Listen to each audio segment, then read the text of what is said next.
아침을 뉴스로 깨웁니다. YTN 라디오 출발 새아침. 청취자 여러분 안녕하십니까. YTN 라디오 출발 새아침의 백병규입니다. 서울을 비롯해 전국에 기분 좋은 봄비가 내리고 있습니다. 이미 출근 중인 분들도 계시겠지만 집에서 이 방송 들으면서 출근 준비하고 계신 분들 나오실 때 우산 꼭 챙기시길 바라고요. 비가 내려 조금 쌀쌀하니 출근길 옷차림도 주말보다는 조금 도톰하게 준비하시는 게 좋을 것 같습니다. 4월 초 평양공연이 예정된 남측 예술단 음악감독으로 가수이자 작곡가 윤상 씨가 내정됐습니다. 내일 판문점에서 남측 수석대표로 현송월 삼지연 관현악단 단장을 만날 예정인데요. 정부가 남측 수석대표로 가수 윤상 씨를 선택한 이유, 잠시 후 이승원 시사 컬럼니스트로부터 자세한 이야기 들어봅니다. 이어지는 일부 인터뷰 시간에 민주평화당 박지원 의원과 함께 남북 정상회담 준비 상황부터 한반도 안보 상황에 대한 이야기 나눠보겠습니다. 장기 집권의 유일한 걸림돌이던 국가주석 4년민 제한 규정을 없앤 이 시진핑 중국 국가주석이 지난 주말 만장일치로 국가주석에 재선출됐습니다. 최근 중국 패싱이라는 말이 나올 정도로 한반도에 대한 중국의 그 영향력과 역할이 준 게 아닌가 하는 이런 이야기가 나오는 가운데 이 강력해진 시진핑 체제, 과연 남북과 북미 관계에 그 어떤 영향을 미칠지 오늘 2부에서 중국 전문가와 함께 짚어보겠습니다. 매주 월요일 3부는 한 주간의 정치권을 전망하는 시간이죠. 출발당 최고위원회 준비되어 있습니다. 3월 19일 월요일입니다. YTN 라디오 출발 새 아침, 먼저 광고 듣고 시작하겠습니다.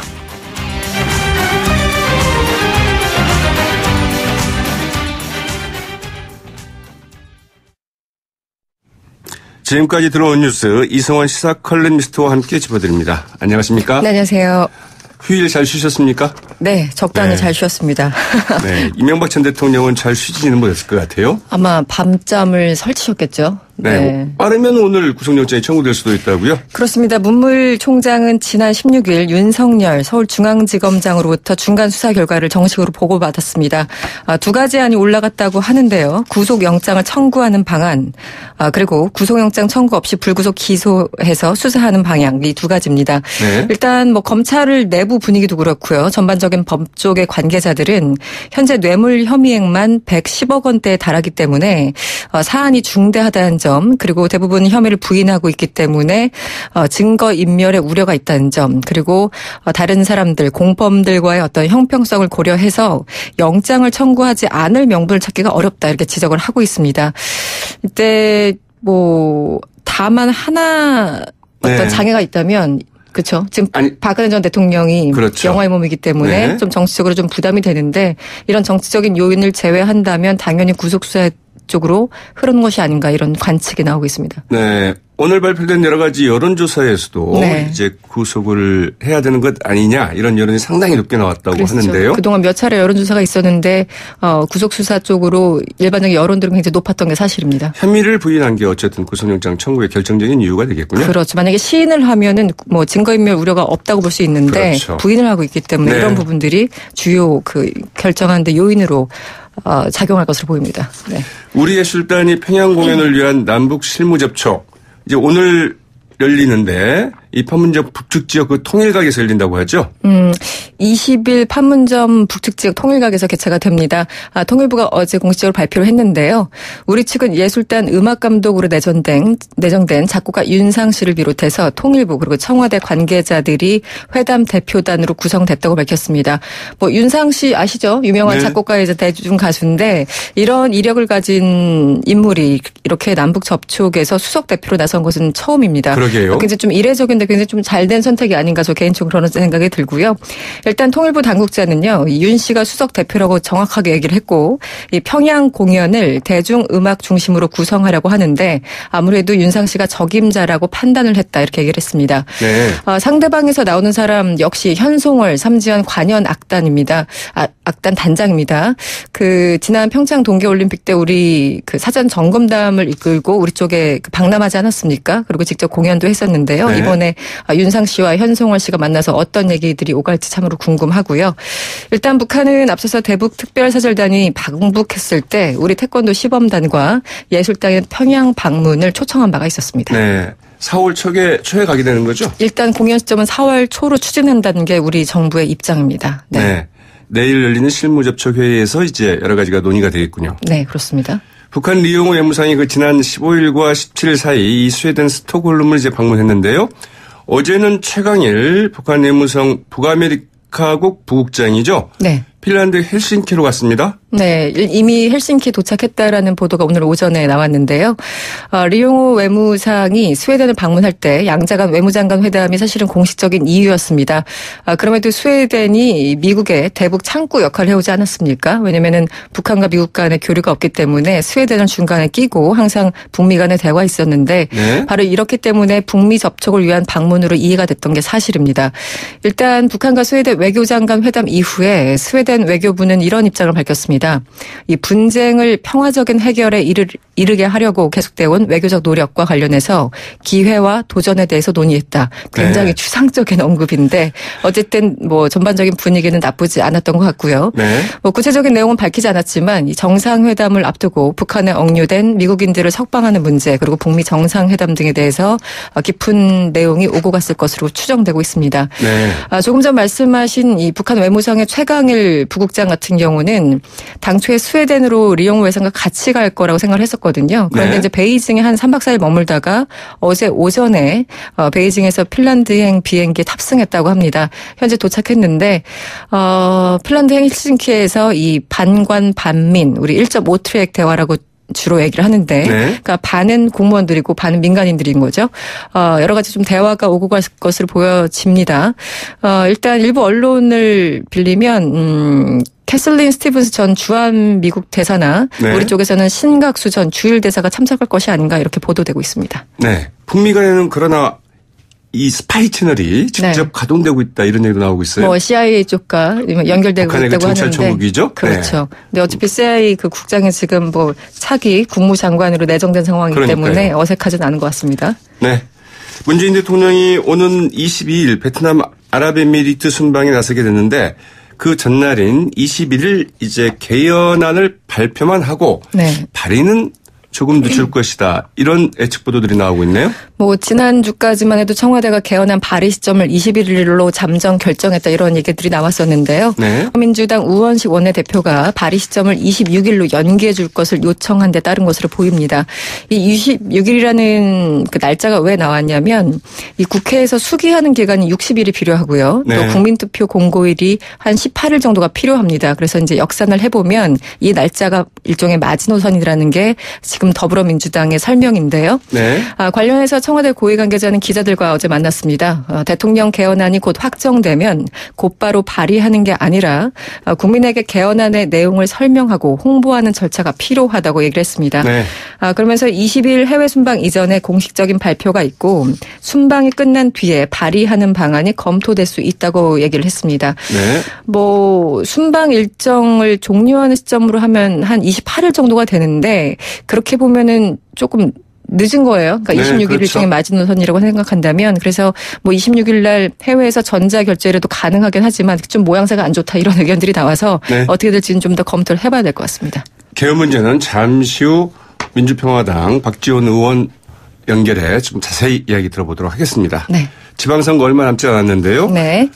여당에서는 서울시장 후보 꽤 많이 있는데 야당 특히 자유한국당은 인물난에 아주 고심하고 있다고 하죠. 그렇습니다. 고민이 깊을 것 같은데요. 일단 박원순 현 시장은 뭐 3선을 노리고 있고요. 박영선 의원은 공식 출마를 어제 선언을 했습니다.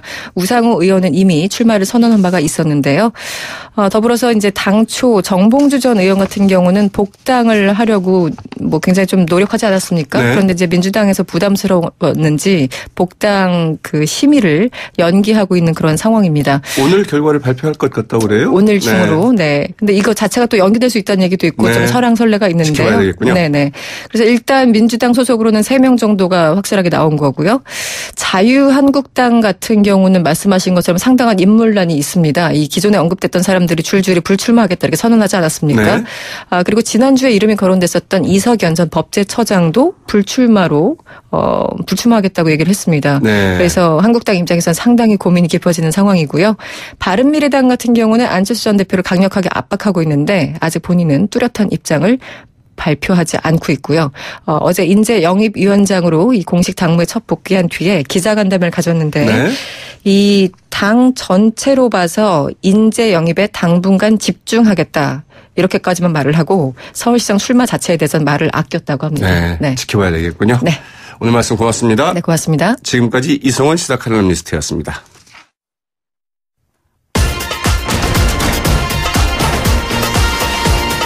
여러분이 지금 듣고 계신 주파수는 FM 94.5MHz입니다. YTN 뉴스 FM.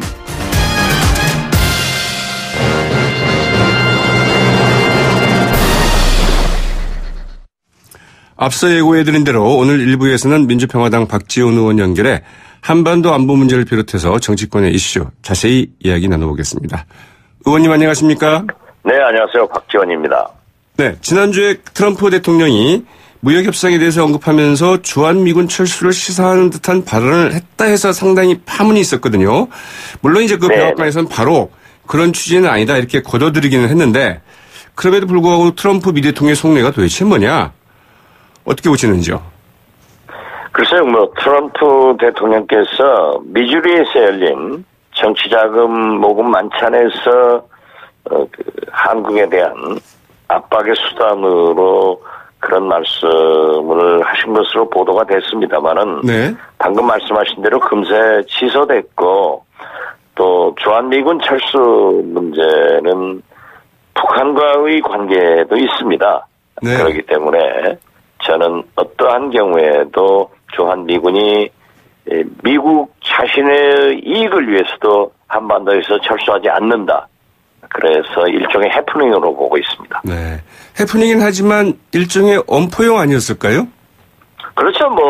지금 트럼프 대통령은 지금 FTA 재협상이나 통상 압박 이런 걸 얘기하면서 주한미군도 한번 단골 메뉴로 들어갔지 않을까 그렇게 봅니다. 한미 관계가 혈맹 관계다. 정말 제1의 미국의 우방 관계다. 이런 얘기를 하는데 이런 와중에 이렇게 주한미군 문제를 쉽게 이야기를 해도 되는 건지 싶기도 한데 말이죠. 물론 우리 입장에서는 그렇게 얘기할 수도 있지만은 네. 트럼프 대통령은 모든 문제를 사업가 출신으로 손익 개념으로 보잖아요. 네. 그렇기 때문에 통상 압력을 하면서 단골 메뉴로 주한미군 철수 운운했지 않는가. 네. 그래서 크게 개의할 필요 없다. 저는 그렇게 생각합니다. 그렇군요. 중국 시진핑 국가주석이 국가주석으로 재선출이 됐고요. 바로 이제 지난 주말이었죠. 또 그 러시아 푸틴 대통령 어제 이제 선거가 있었는데 재선 거의 확실시되고 있습니다.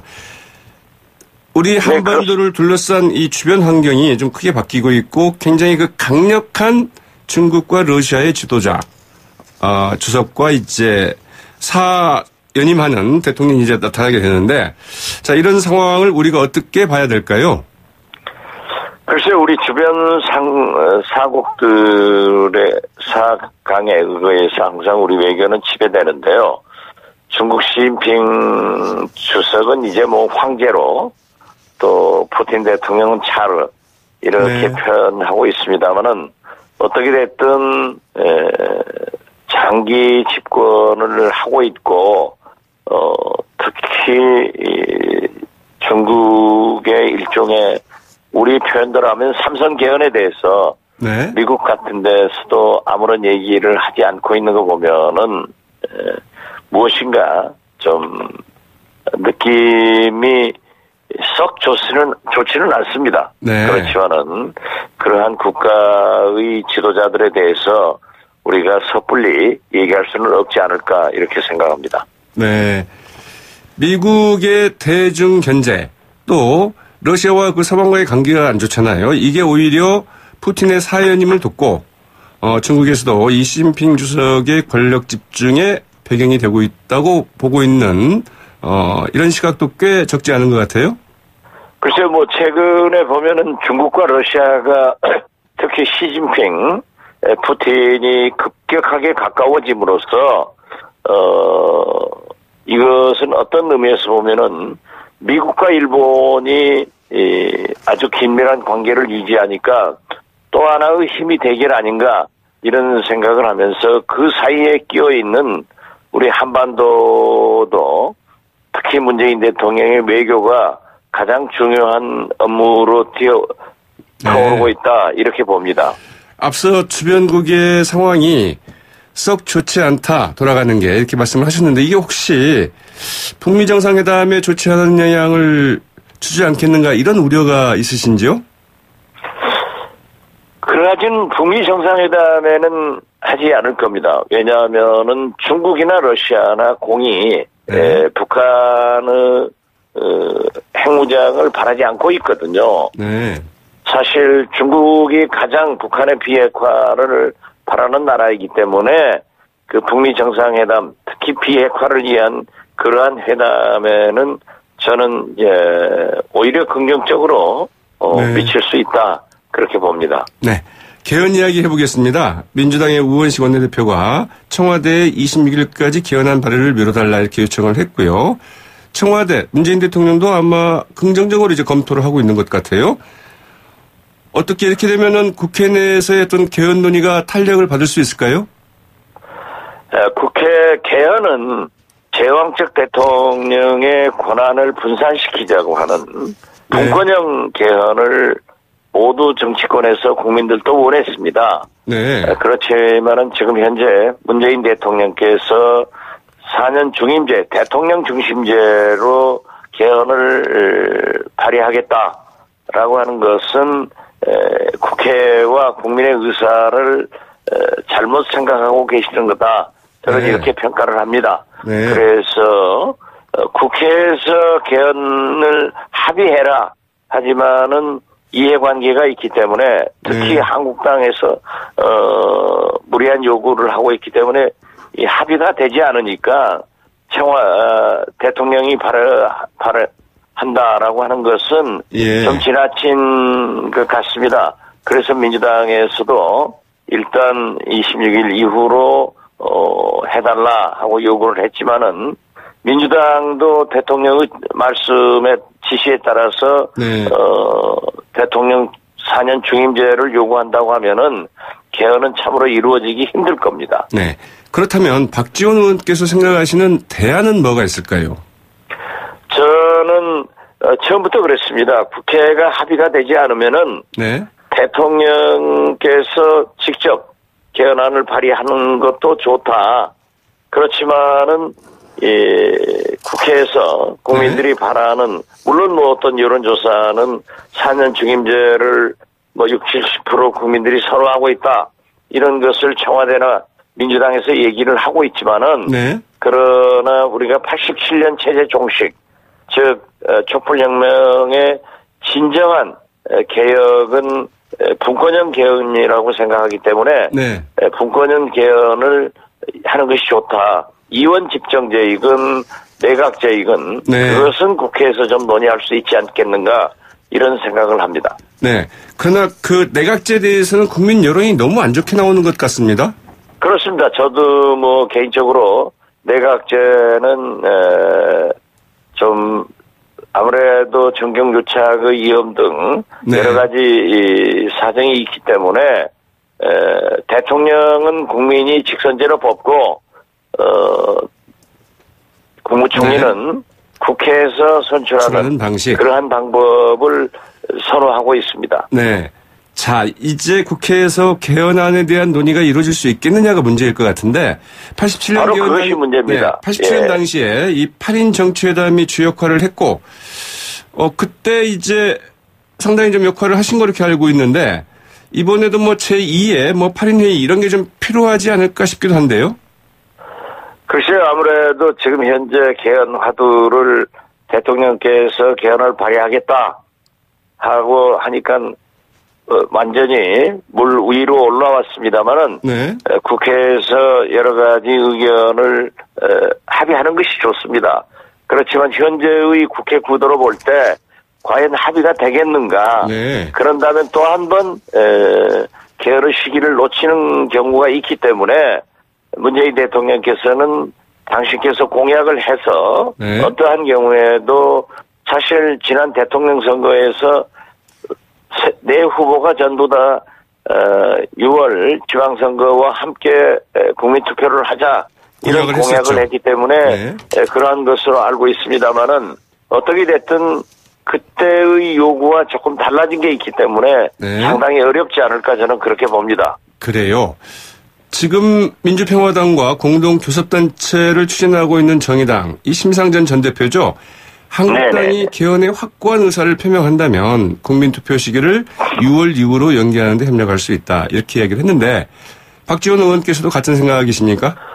저도 같은 생각이고 네. 심상정 대표와 개헌 문제에 대해서도 몇 차례 얘기를 했기 때문에 비슷한 생각을 가지고 있습니다. 지금 현재 어떻게 됐든 네. 이러한 상태에서는 또 한 번 개헌의 기회가 상실될 수 있는 위기에 있기 때문에 네. 대통령과 우리 국회가 잘 협의를 해서 꼭 국민이 바라는 그러한 개헌이 되기를 바랄 뿐입니다. 네, 알겠습니다. 다른 이야기 좀 해보겠습니다. 안철수 전 대표가 바른미래당의 그 인재영입위원장을 맡았습니다. 글쎄 바미당에서 인재영입위원장을 맡는 것은 제가 관여할 바는 아니지만 네. 안철수 대표는 국민의당에서도 약 6, 7개월 지난 대표 선출 후에 인재영입위원장을 맡았습니다. 네. 그때도 한 사람도 인재영입을 못했는데 이제 바미당에 가서는 어떤 성과를 낼지 네. 그게 좀 궁금합니다. 네. 지금 이 민주평화당도 지방선거를 앞두고 6월 지방선거를 앞두고 여러 가지 후보 선정에 어려움을 겪고 계시고 특히 박지원 의원 같은 경우에는 어제 그제였죠. 호남지방 돌아다니면서 여러 가지 좀 쓴소리를 많이 들었다 이렇게 얘기를 하셨는데 자 민주평화당은 좀 어떻게 준비를 하고 계시는지요? 민주평화당도 마찬가지로 후보를 구하는데 또 나서는 사람도 그렇게 많지 않고 해서 네. 여러 가지 방법을 모색하고 있습니다. 네. 그러나 선거 기간은 이제 석 달밖에 남지 않았는데 빨리 준비를 하도록 노력하고 있습니다. 네. 굉장히 애로가 많습니다. 전남지사 출마는 완전히 접으셨는지요? 접고 안 접고 제가 언제 나온다고는 얘기하지 않았습니다만은 네. 지금 민주당에서 아무래도 문재인 태풍이 불고 있기 때문에 네. 민주당에서 서너 분이 경선을 한다고 그러니까 그러한 것들을 보고하겠습니다. 네. 그래서 제가 부흥이는 낮에 먹잇감 사냥을 하지 않고 해가 지면 한다. 그것은 좀 때를 보겠다 하는 의미로 네. 해석해 주셨으면 합니다. 알겠습니다. 오늘 말씀 고맙습니다. 네, 감사합니다. 지금까지 민주평화당 박지원 의원이었습니다. YTN 라디오 출발 새 아침 1부는 여기까지입니다. 저는 잠시 후 2부에 다시 찾아보겠습니다. 소통의 아침을 여는 공정한 목소리 YTN 라디오 출발 새 아침. YTN 라디오 출발 새 아침 2부 순서 시작할 텐데요. 먼저 광고 듣고 오시겠습니다. 시진핑 중국 국가주석이 지난 주말 전국 인민대표대 전인대에서 만장일치로 국가주석에 재선출됐습니다. 3연임 제한 규정도 없앤 상황에서 그야말로 시진핑 독주 시대가 열렸다는 평가가 나오고 있는데요. 한반도 정세엔 어떤 영향을 미칠지 중국 베이징 현지에 계신 중국 정법대학교 문일원 교수 연결해서 자세한 이야기 나눠보겠습니다. 교수님 안녕하십니까? 네, 안녕하십니까? 개헌안 때는 반대가 2표, 기권이 3표 있었고요. 첫 국가주석 선출 때도 그 반대 1표, 기권이 3표였는데 그러나 이번에는 반대표 하나도 없었다면서요? 네, 만장일치로 통과됐습니다. 네, 원래 이렇습니까? 원래는 그렇지는 않죠. 그러니까 어느 정도의 이게 반대표에 나오는 것은 자연스러운 현상이고요. 또 지금까지 그래 왔는데 네. 이번에는 유독 이렇게 만장일치가 이렇게 많네요. 그러면은 분위기가 바뀌었다 이렇게 봐야 되겠네요. 네, 그렇게 볼 수 있을 것 같습니다. 눈치를 많이 본다. 네네. 그렇군요. 인민일보 칼럼 논조도 상당히 달라졌다고 하더라고요. 그렇습니다. 그러니까 지금 만장일치의 이런 투표가 나오니까 중국 입장에서도 이걸 딱 대외적으로 설명하기가 굉장히 엄색하거든요. 네. 그래서 이제 무슨 이거는 당과 인민, 군대 그리고 국가가 모두 이게 시진핑에 대한 지지를 표명하는 것이다. 그리고 우리의 소망이다라고 이런 식으로 이제 해석을 하고 있는데요. 아무래도 서방 입장에서 보면 만장일치라는 것은 사실 이해하기 힘든 그런 부분이죠. 네. 2011년에는 말씀하신 것처럼 만장일치가 계속되면은 이 반항의식이 침묵독에 쌓여서 폭발하는 날이 올 것이다. 이런 논조를 폈는데 이번에는 그 당과 인민, 국가의지의 그 단결력을 보여주는 것이다. 이런 평가들이 나왔다고 하죠? 네네, 그렇습니다. 네. 아무튼 언론도 이제 달라졌다 이런 이야기인데 개헌까지 하지 않았습니까? 그 사면임 그 제한 규정까지 없앴고요. 마오쩌둥 이제 최강의 권력자다 이런 이야기까지 나오고 있던데 교수님께서는 어떻게 보십니까? 네. 지금 이번에 이제 그 연임 규정을 없앴고 그리고 또 이제 시진핑 사상이라는 것을 이제 현임 지도자가 자기 이름을 넣은 이른바 지도사상이라는 것을 헌법에 넣은 게 이번이 처음입니다. 네. 마오쩌둥이나 등소평 같은 분들은 이제 죽은 사후에 들어갔고 장저민이나 후진타오 주석 같은 경우도 이제 퇴임 이후에 그 사상이 들어갔는데, 네. 이번에 시진성은 이번 현임 제약, 본인이 지금 재임 중에 지금 그걸 집어넣은 거고요. 네. 그리고 특히 이제 연임 제한도 규정을 없애가지고, 지금 서방에서 말하는 절대 권력이라는 표현이 사실 적합한 그런 상황입니다. 네. 그리고 특히 이제 과거 같으면은 집단지도 체제라고 그래서 7인 정치국 상무위원들이 네.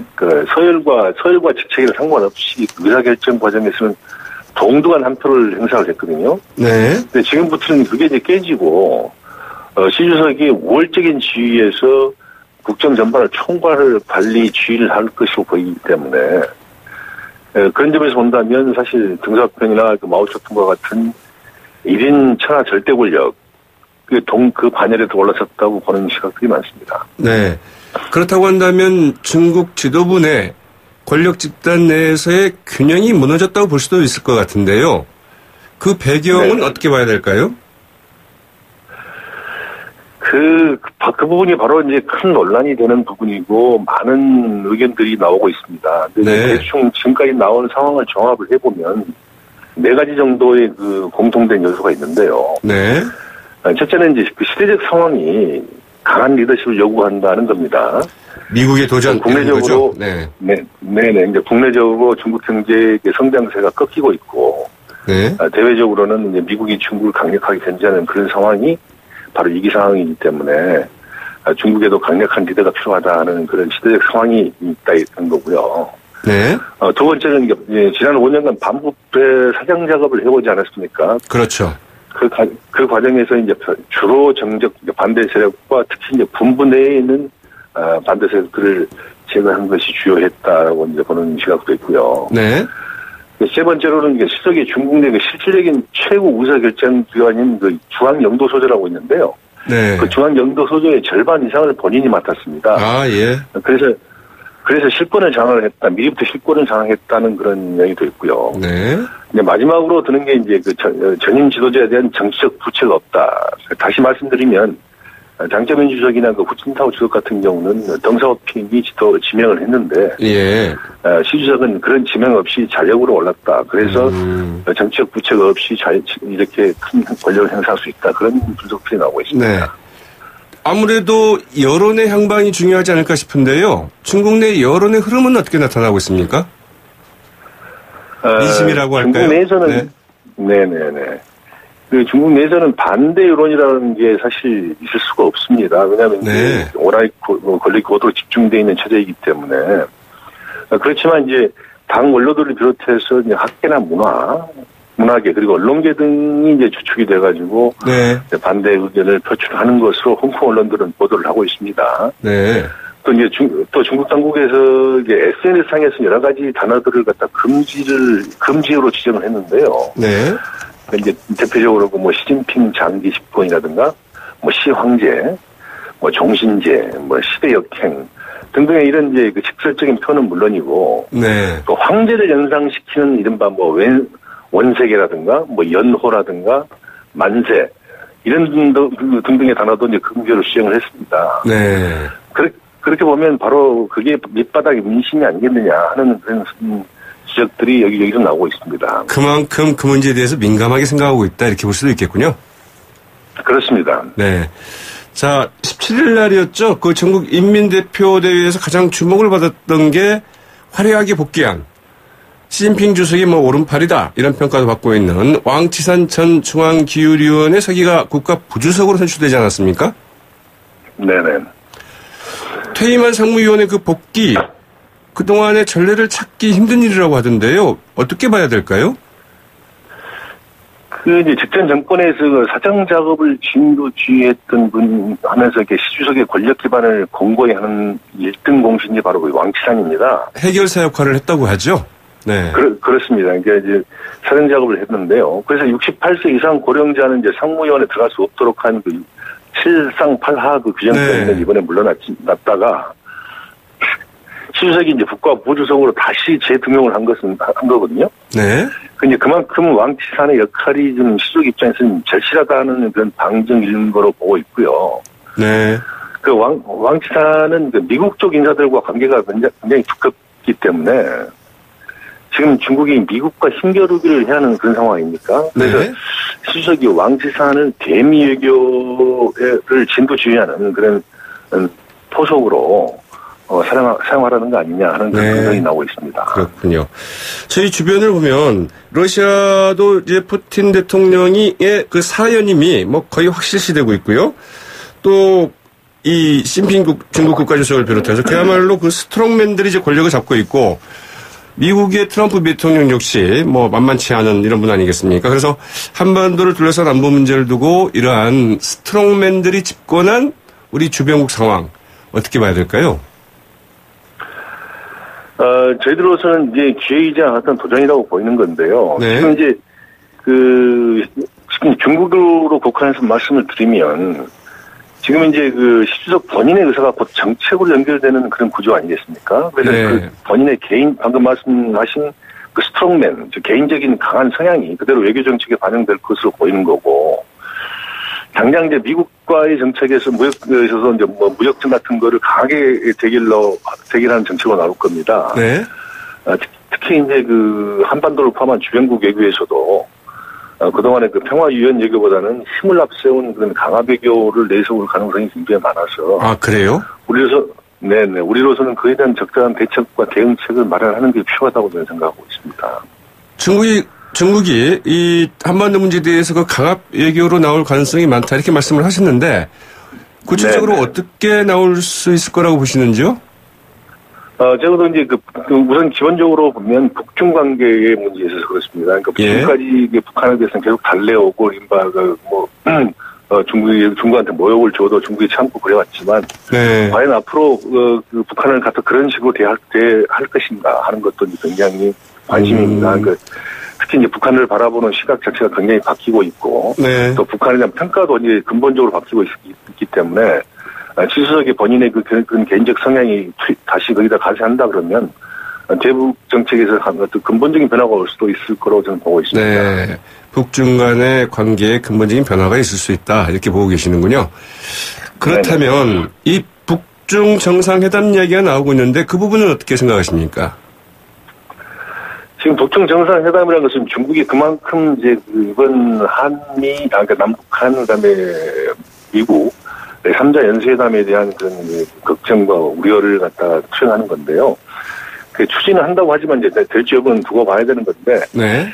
지금 이제 중국의 걱정은 크게 보면 두 가지입니다. 하나는 미국이나 북한이 자꾸 중국을 배제할 수 있다고 지금 의심을 하고 있는 거고요. 네. 또 하나는 어떻게 중국이 끼어들고 싶지만 그 여지가 없다는 겁니다. 그래서 지금 딱히 좋은 방법이 없기 때문에 지금 끼어들 수가 없다는 게 이제 걱정스럽고 그런 겁니다. 알겠습니다. 자, 그런 점에서 우리 문재인 대통령이 시진핑 주석의 그 국빈 방문 요청을 했지 않습니까? 네네. 시진핑 주석 응할 가능성이 있을까요?